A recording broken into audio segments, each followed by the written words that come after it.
Bom, boa noite. Vamos iniciar então mais um estudo do Evangelho de Mateus. Nós atualmente estamos no capítulo 15, os versículos entre 29 e 39, uma passagem que na tradução que nós estamos seguindo é intitulada como a segunda multiplicação dos pães e dos peixes.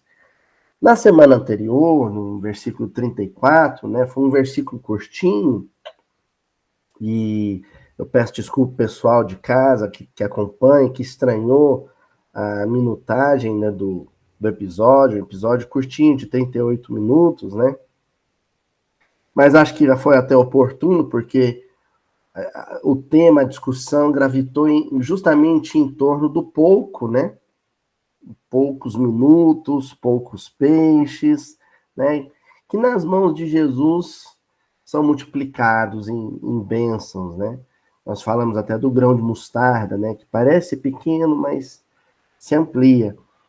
E a discussão toda se deu em torno disso, O que você tem para oferecer, mesmo que seja pouco, nas mãos de Jesus, que amplia, Eu, inclusive, estou com alguma dificuldade de permanecer um tempinho a mais na cadeira, por causa da coluna, mas eu tenho certeza que nas mãos de Jesus e com o empenho de todos, aqueles poucos minutos conseguem se converter em algo maior, para a vida.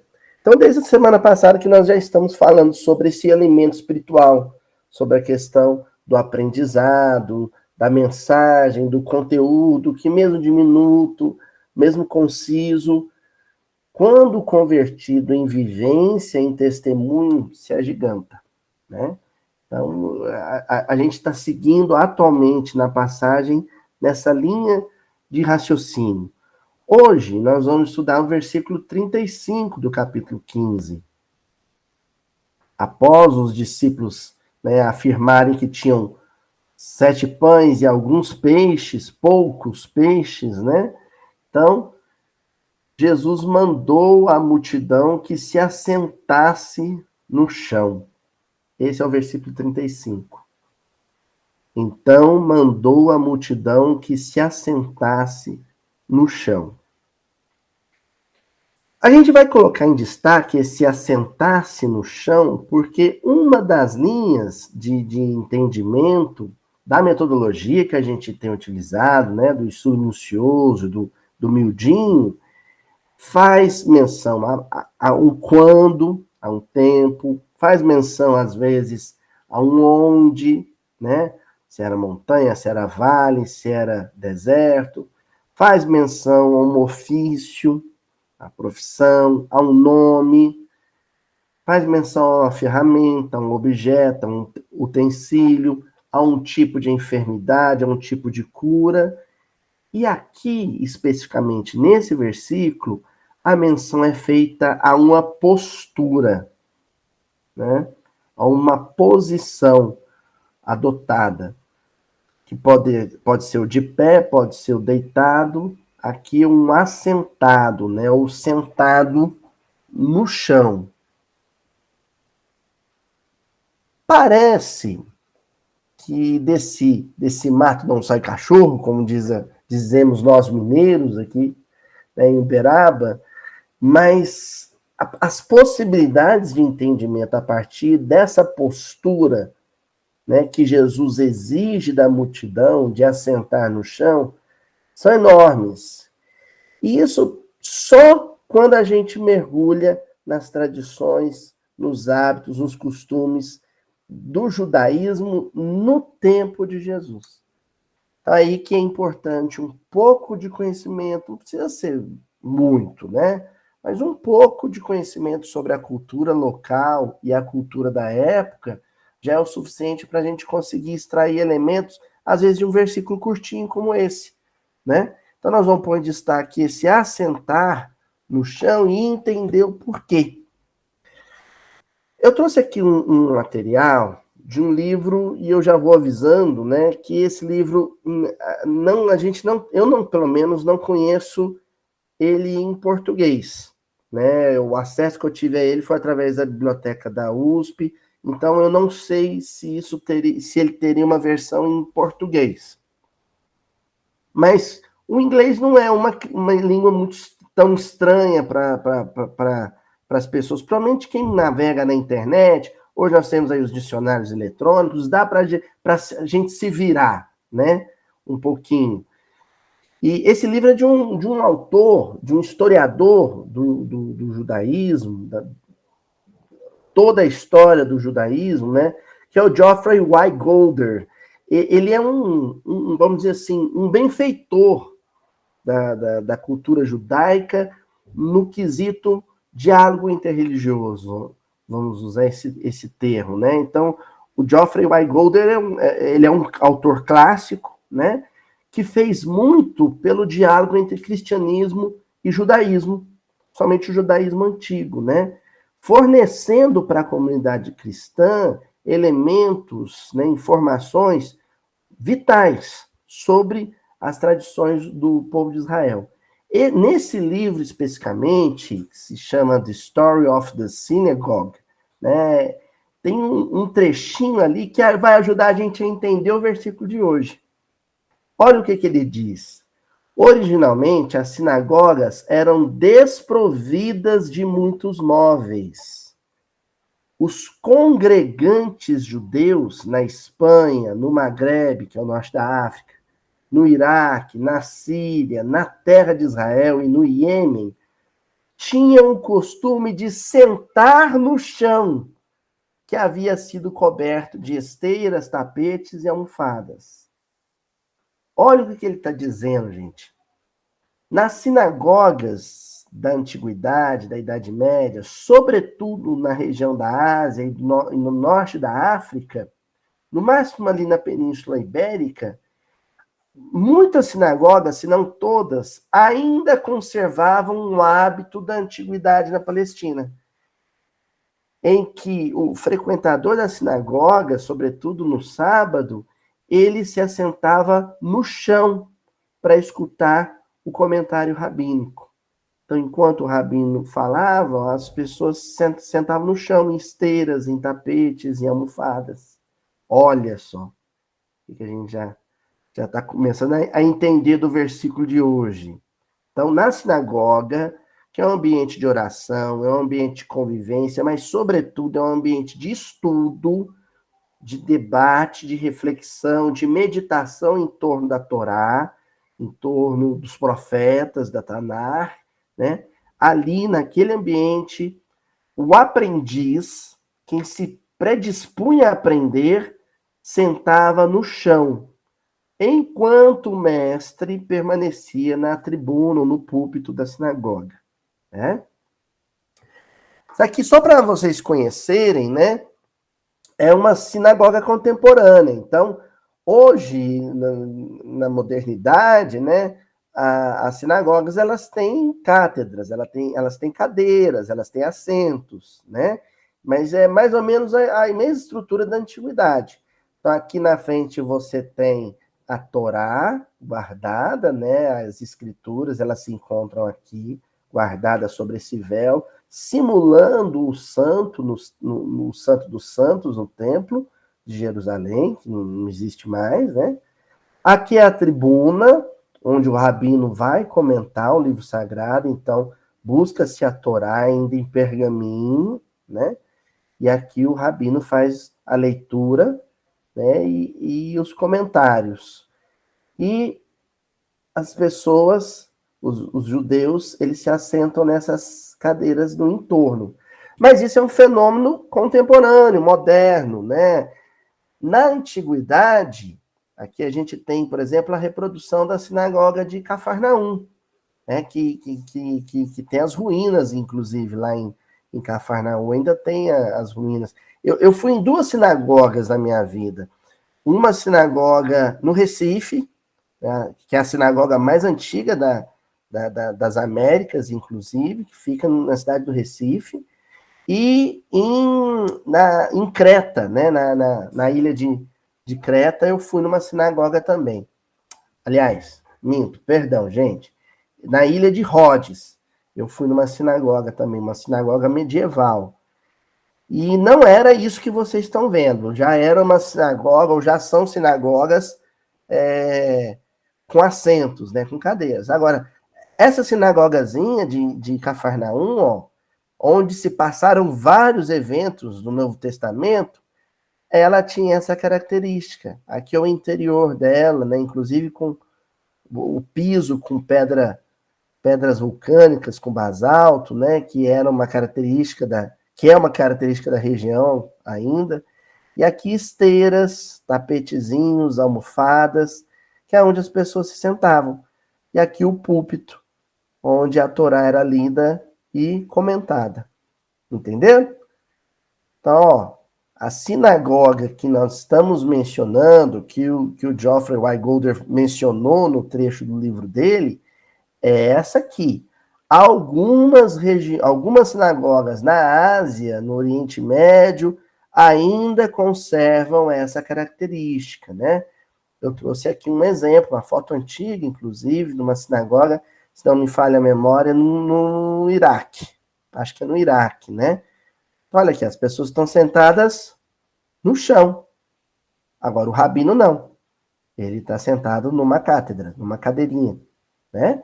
Aqui, olha, o rolo com a Torá, que fica ali guardada, protegida. E as pessoas estudando. Tá certo?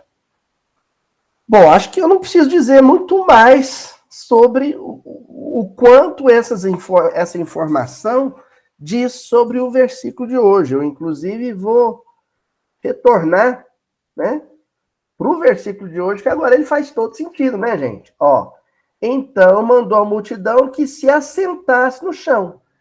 O que Jesus fez foi improvisar naquele ambiente a mesma atmosfera de estudo, de reflexão, de meditação de uma sinagoga, né?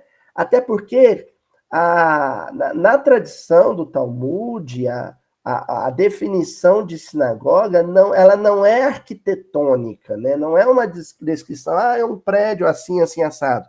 A descrição é onde estiver pelo menos, no mínimo, 10 varões judeus, ali você pode compor uma assembleia, né, uma eclesia judaica, uma sinagoga, né? Então, ali, Jesus tinha um ambiente que permitia a reprodução do clima de sinagoga, né, desse coletivo judaico, né, para orar e estudar junto. Agora, o que tem de diferente, além de ser uma sinagoga improvisada e a céu aberto, né, é que o instrumento didático de Jesus é a encenação profética, é o gesto, né, simbólico, é o teatro, vamos dizer assim. Porque Jesus multiplica enquanto divide, enquanto partilha os pães. O ensinamento é esse. O comentário sobre a lei é esse, né? Então Jesus diz, olha, assentem-se, ou seja, preparem-se para aprender. Assumam uma posição de aprendiz, uma postura de aprendiz. Sentem no chão como se aqui fosse uma sinagoga, que eu vou agora comentar a lei. Eu vou comentar a Torá. E aí o comentário dele não é verbal, o comentário dele é gestual, né? Ele pega os pães, pega os peixes e vai partilhando. Muita coisa estava sendo dita naquele gesto de partilha, naquele gesto de compartilhamento. Né? Coisas que nós estamos, por exemplo, refletindo e meditando aqui 2000 anos depois. Bom, agora a gente pode avançar. A nossa referência cruzada, portanto, eu fui buscar, lá no Mateus capítulo 11, versículo 29, um versículo que a gente já estudou aqui no miudinho, né? Mas é um versículo que faz referência ao Cristo Rabi, ou Rabino, né? Tomem sobre vocês, o meu jugo e aprendam de mim, pois sou manso e humilde de coração, e vocês encontrarão descanso para as suas almas.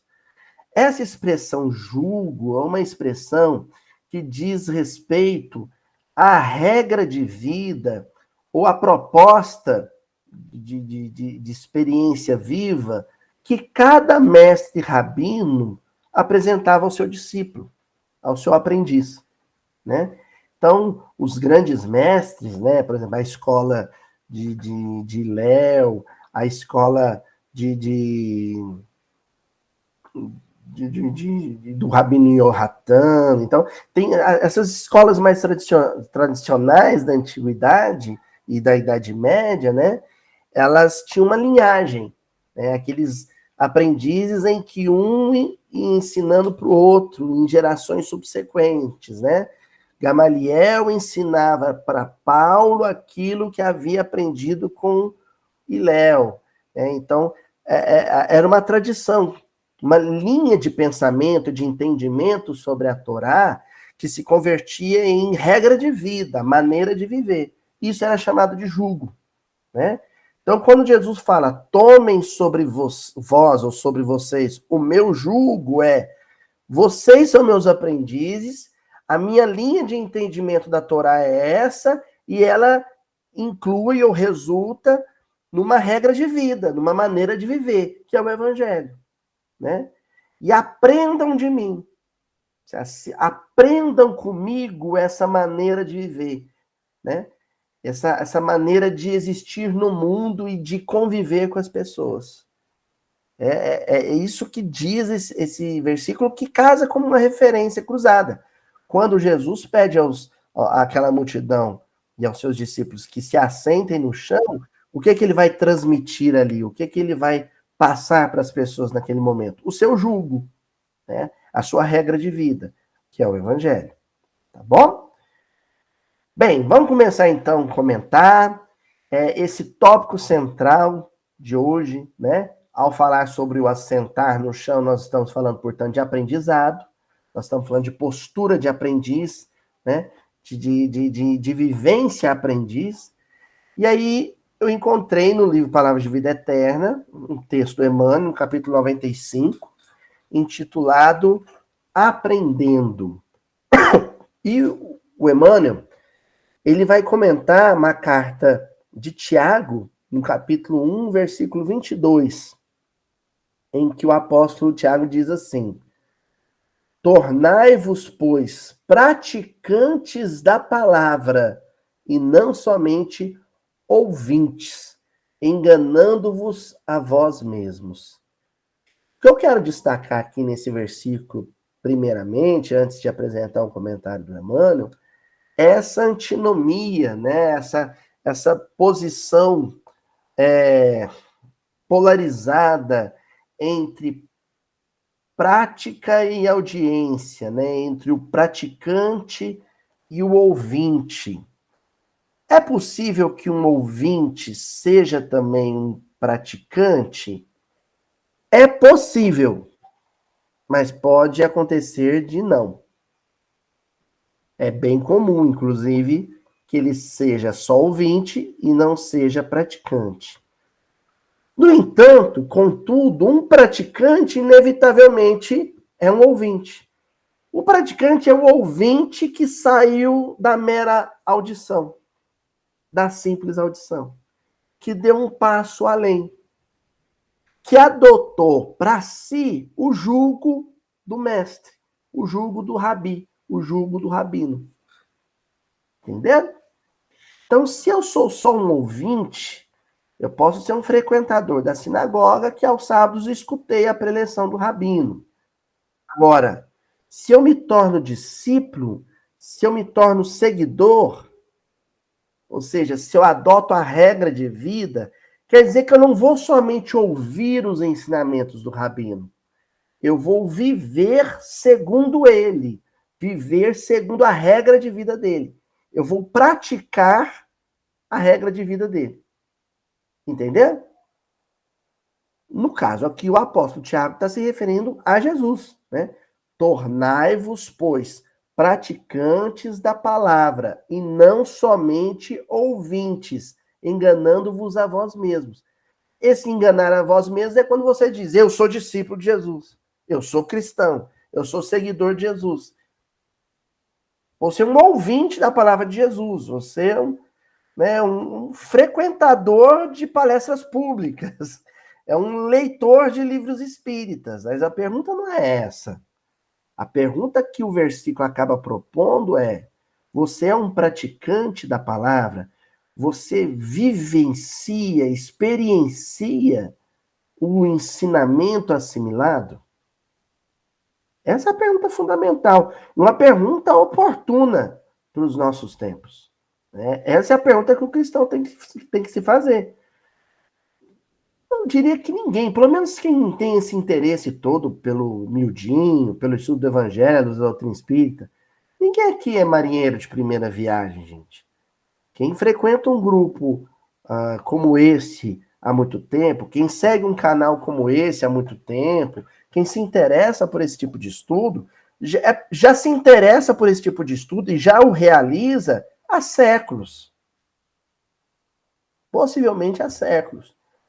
Devem ser raros os casos de espíritos que estão tendo um primeiro contato com o evangelho e já estão aí envolvidos com NEP, com ESD, com grupos de estudo, com palestras e tudo mais.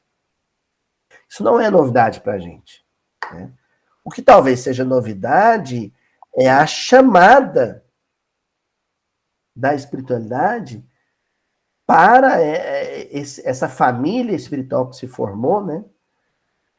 Para uma vivência real, né? Para que tome para si o jugo. Né? Cada vez, olha os comentários do Emmanuel, cada vez que as circunstâncias te induzam a ouvir as verdades do Evangelho, não admitas que o acaso esteja presidindo a semelhantes eventos. Tota, sublinha aqui, as circunstâncias te induzam. O que eu quero dizer com isso? Quando acontece de eu entrar numa casa espírita, às vezes como um visitante, né? Eu não frequento diariamente, estou passando por aquela cidade, resolvi visitar aquela casa espírita. Chego na casa espírita, sento no banco e aparece ali, para mim, uma palestra sobre deixai aos mortos o cuidado de enterrar seus mortos. Isso não é mero acaso. Né? As circunstâncias, lê-se, a mobilização da espiritualidade amiga, dos meus benfeitores, dos meus instrutores espirituais, dos meus avalistas reencarnatórios, mexeram os pauzinhos ali para que eu estivesse naquela noite, naquele lugar, escutando aquela mensagem. Não é um mero acaso. Eu não posso admitir que seja um mero acaso. Isso quer dizer que eu não posso ouvir displicentemente aquela mensagem.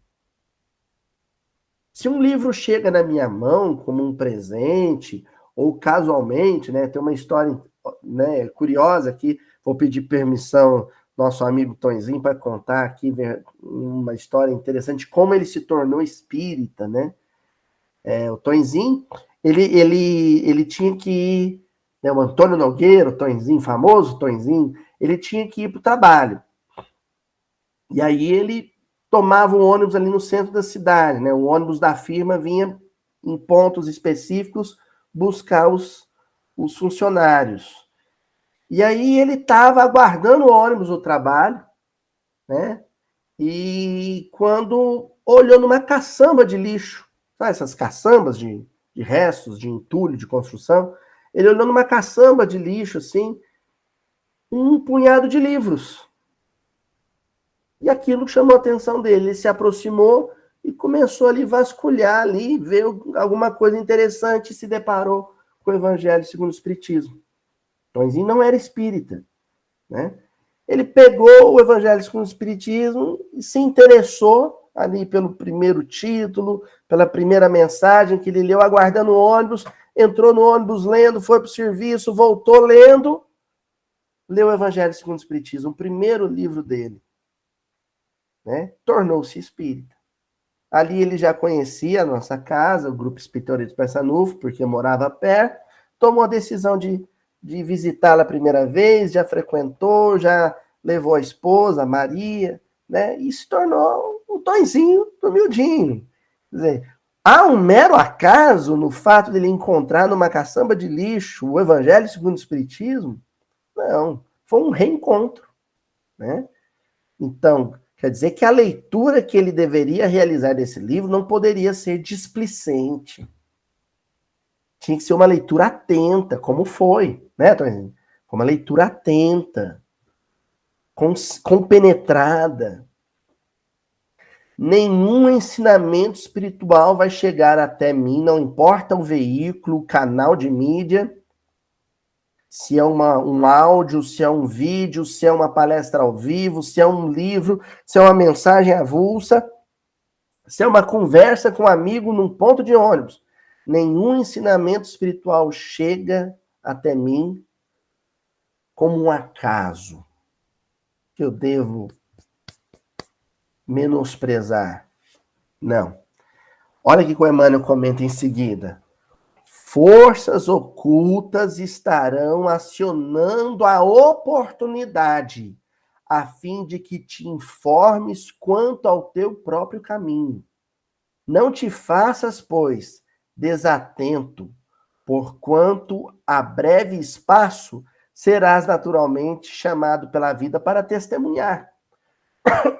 Então, aquele tema específico, aquele assunto específico, aquela modalidade de estudo para a qual eu fui encaminhado pela espiritualidade, é um meio de preparo para uma vivência que cedo ou tarde vai chegar.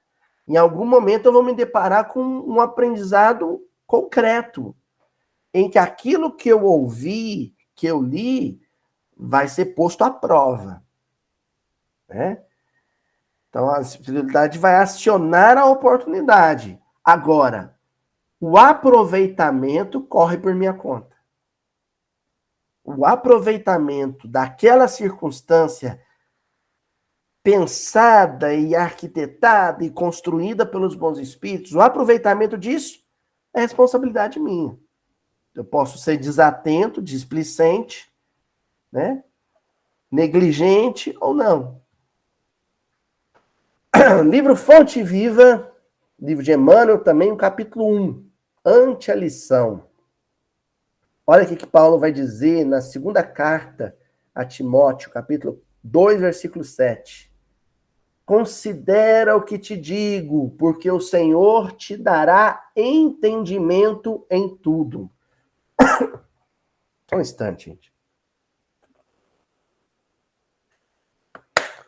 Olha, gente, não tem circunstância, situação, evento no mundo, na vida, que não esteja passivo de ser compreendido ou enxergado com a lente do Evangelho.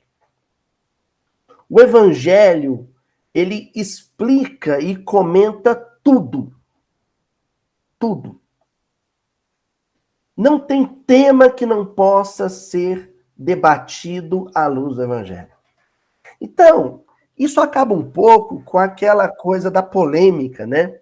Ah, tem alguns temas que são polêmicos, tem alguns temas que não é bom que se debata na casa espírita, não é bom ser discutido na casa espírita. Isso não existe.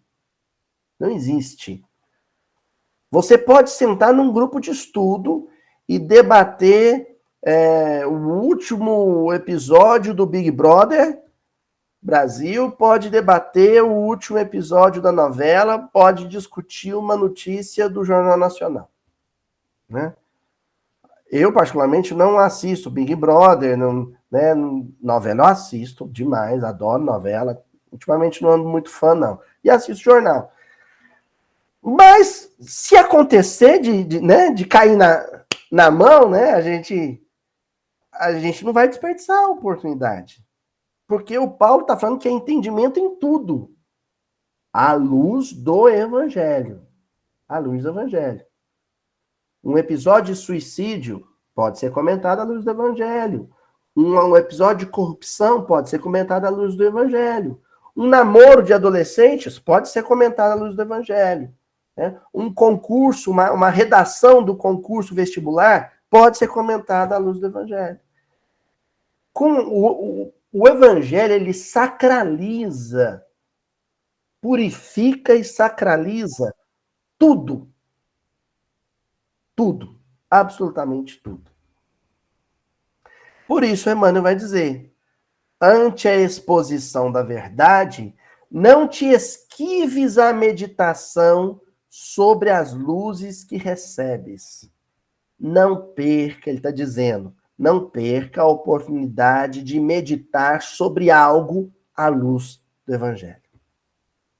E ele continua, quem fita o céu de relance, sem contemplá-lo, não enxerga as estrelas. E quem ouve uma sinfonia sem abrir-lhe a acústica da alma, não lhe percebe as notas divinas. Então, o meu envolvimento com as coisas, o meu envolvimento com as circunstâncias, o meu envolvimento com as pessoas, pode ser raso, pode ser superficial, ou pode ser profundo, pode ser intenso. Esse envolvimento mais profundo se dá quando eu utilizo o entendimento cristão, aquilo que eu aprendi com Jesus, para compreender o episódio, compreender a circunstância, compreender o gesto de uma pessoa. Quando eu lido com as pessoas e com as circunstâncias sem olhar e ouvir com esse grau de profundidade, é como olhar para o céu e não ver as estrelas. Escutar uma melodia, mas não se emocionar com ela. É como se o evangelho fosse um código, uma senha, né? De acesso à essência das coisas, ao tutano das coisas, ao cerne das coisas. E ele encerra essa lição dizendo, dediquemos algum esforço à graça da lição, e a lição nos responderá com as suas graças.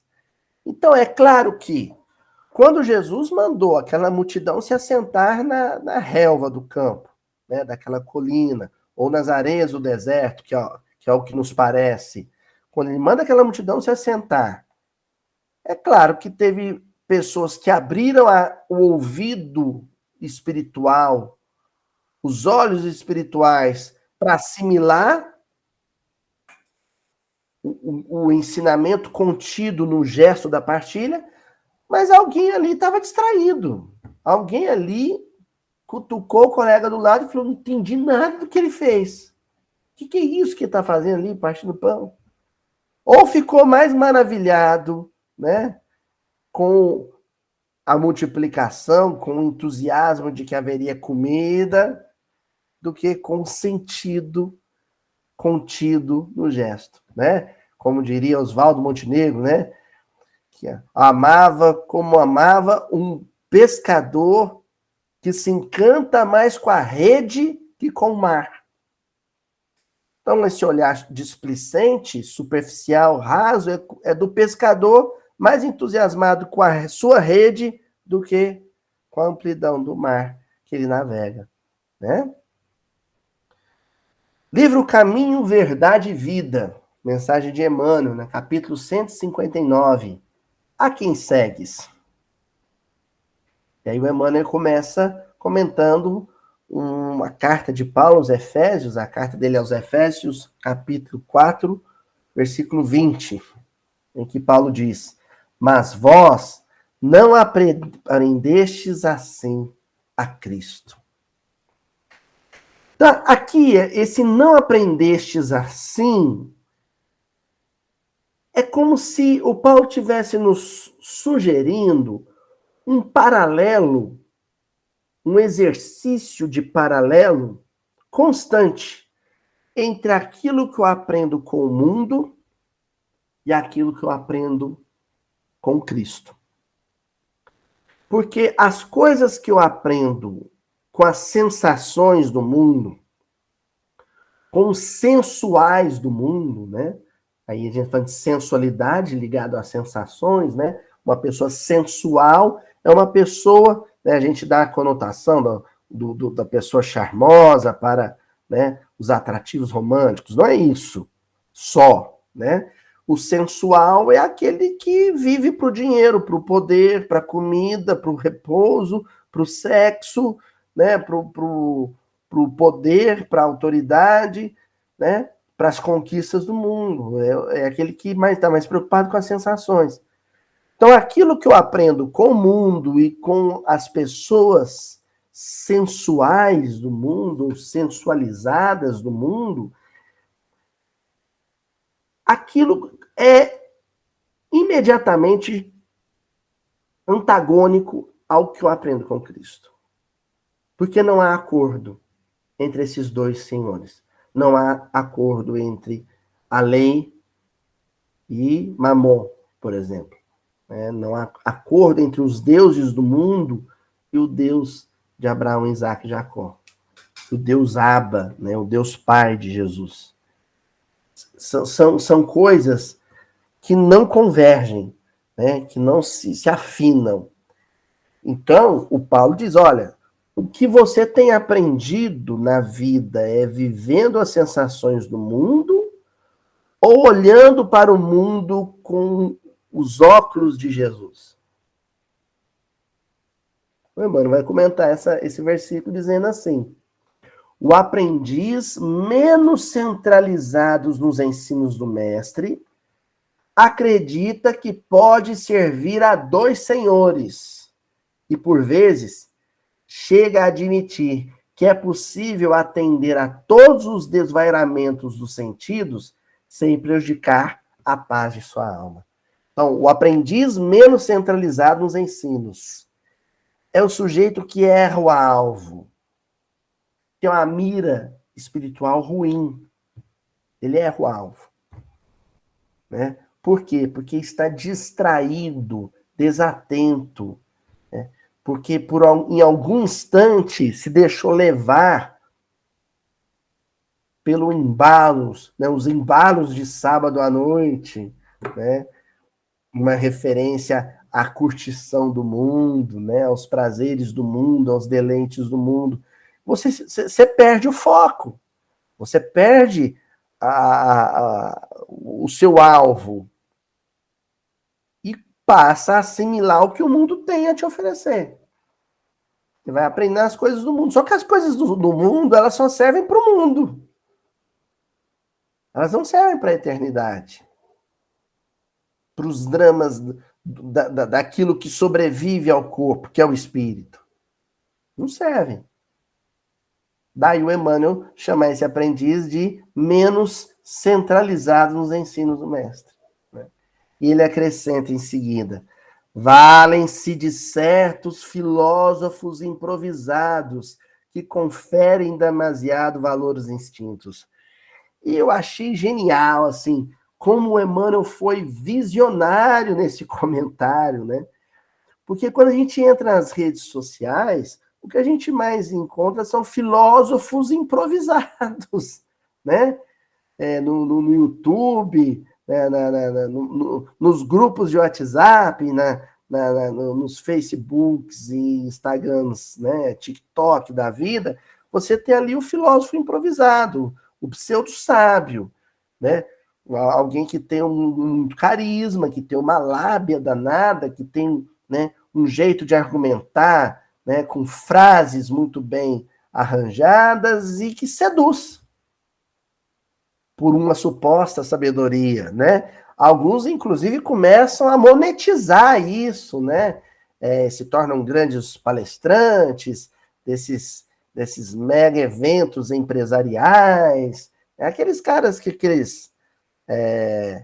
né, eu não sei o nome direito daquilo, aquele microfonezinho aqui, que fazem aquele discurso motivacional para a vida e publicam livros de autoajuda e livros, né, de desenvolvimento pessoal. São filósofos improvisados.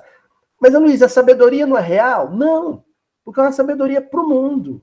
É como se dar bem no mundo. É como se expandir no mundo. Às vezes tem uma casca ali, um verniz, né, dá um tom de um discurso de natureza espiritual, mas no fundo é isso. Né? Como você faz para ser próspero, para ser bem-sucedido? São filósofos improvisados guiando vidas, né? Vidas que se distraíram do evangelho, que perderam o foco, se entusiasmaram com isso.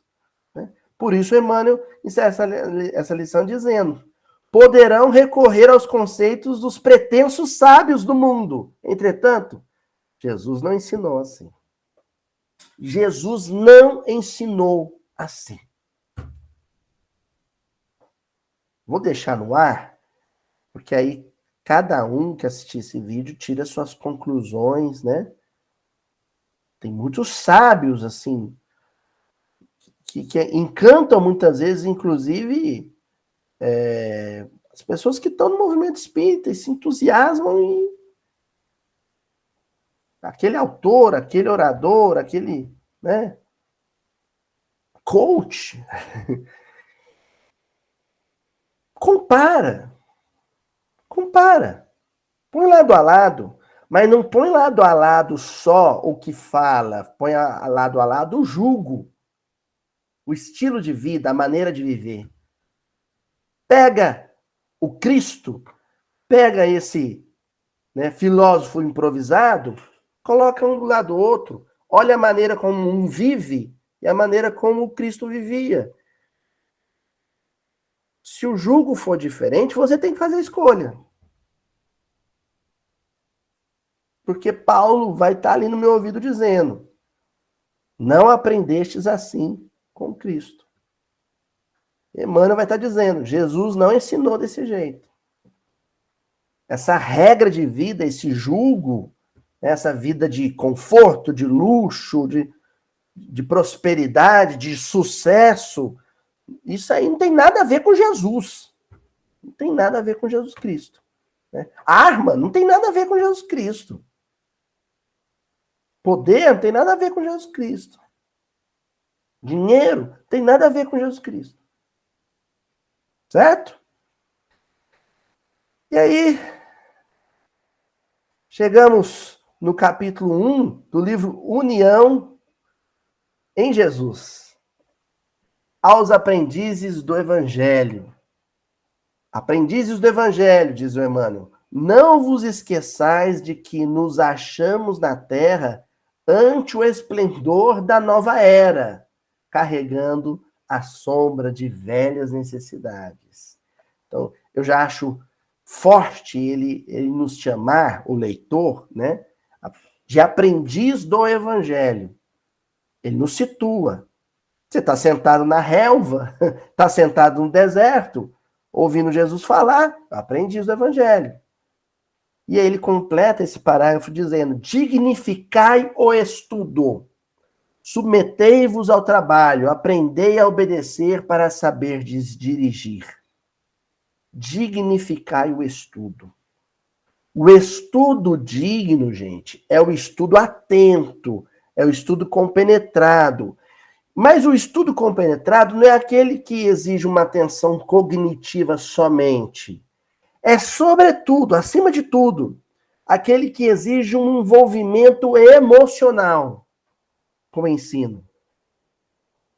E que depois converte essa assimilação intelecto-emocional em ruminação psíquica, vamos chamar dessa maneira. É quando você fica digerindo aquilo com lentidão, mastigando aquilo com lentidão, né? Processando aquilo sem pressa. E quando você percebe que a essência do ensino está clara, você converte aquilo em julgo, em regra de vida, em maneira de viver. Aí o Emmanuel acrescenta: e quando tempestades de incompreensão vos façam estremecer no caminho, colocando em risco a vossa esperança ou ameaçando-vos com a morte, volvei ao próprio refúgio íntimo, e aí encontrareis, por sustentáculo indestrutível, a palavra do Senhor, a repetir-vos, confiante: nada temais, eu estou aqui. Então, olha só, volvei ao próprio refúgio íntimo. O Emmanuel está dizendo onde você vai encontrar o repositório de elementos, né, de nutrientes para a jornada, que é a palavra do Senhor. Onde é que ela se encontra? Na intimidade, no interior. Mas, volvendo para o interior, buscando o interior, esses componentes sagrados, você só os vai encontrar se no momento do aprendizado, no instante da lição, houve uma atitude de atenção e envolvimento psicoemocional. O assentar-se no chão é assumir para si mesmo: eu vou colocar o que estou ouvindo, o que estou lendo no coração. E isso vai virar regra de vida para mim. Tá bom? Ó, fechamos então com um verso do Tim Santos, né? O Tim da dupla Tim Vanessa, na música Aprendiz. Inclusive, hoje, na abertura do estudo aqui em Uberaba, a gente ouviu essa música juntos, né? A música do DVD Cântaro. E essa letra, curiosamente, não é uma letra do Gladstone, é uma letra do Tim. E o Tim fez essa música em homenagem ao Livro dos Espíritos, né? Lembrando do momento, do primeiro encontro dele. O primeiro livro que ele leu foi o Livro dos Espíritos. Então, a música que ele fez para o Livro dos Espíritos, né? E para o trabalho de Kardec, consequentemente. E aí esse verso lindíssimo, né? Meu amor é aprendiz de um bem maior. O meu coração, minhas emoções, meus sentimentos são aprendizes de alguma coisa muito superior, né? O quê? Aí a gente tem a imagem do Cristo, aquele instante memorável em que ele escreve na areia, né? Quando a mulher adúltera ia ser apedrejada, né? Jesus escrevendo com o dedo na areia. É o símbolo maior do professor, né?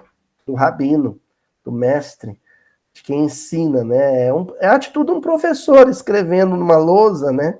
Só que a lousa aqui é o chão do mundo, a lousa é o mundo, né? E ele não tem intermediário, não tem um giz, não tem um graveto, não tem um lápis, não tem uma caneta, ele escreve com o próprio dedo, simbolizando que para transmitir essas lições, para ensinar, ele não recorreu aos seus prepostos, aos seus apóstolos. Esses fizeram isso depois. Mas a primeira lição, a primeira aula, quem deu, a aula inaugural, quem deu foi ele, de corpo e presente. Né? Presente, ao vivo e a cores. Né? Então, que nós possamos, né, sob as ordens do Cristo, assentar no chão, abrir a acústica da alma, os olhos do espírito e aprender com Jesus, que é manso e pacífico de coração. Até semana que vem, gente. Fiquem com Deus. Beijão para todo mundo.